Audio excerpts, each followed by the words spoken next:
ካሳንቺስም ፈርሶ ፈርሶብን ፈራርሶ ካሳንቺስም ፈርሶ ፈርሶብን ፈራርሶ እንኳን ይበለ እንደ አዲስ እየተሰራች ያለችው ካሳንቺስ ላይ ዛሬ ምን እየተሰራ ነው?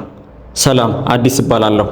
ዛሬ ካሳንቺስ ላይ እየተገነቡ ካሉ ቦታዎች ውስጥ የድሮ 6ኛ ፖሊስ ጣቢያ አካባቢ ያለውን ቦታ ምን እየተሰራበት ነው የሚለውን ነገር እንቃኛለን። አብራችሁን ቆዩ።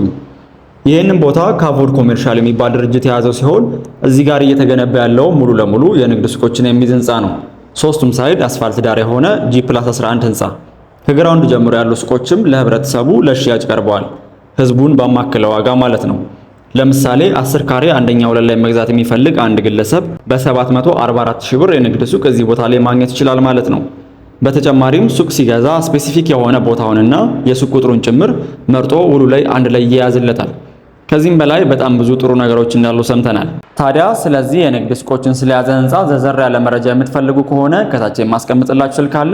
በሱ እየደወላችሁ የተሟላ መረጃ ማግኘት ትችላላችሁ።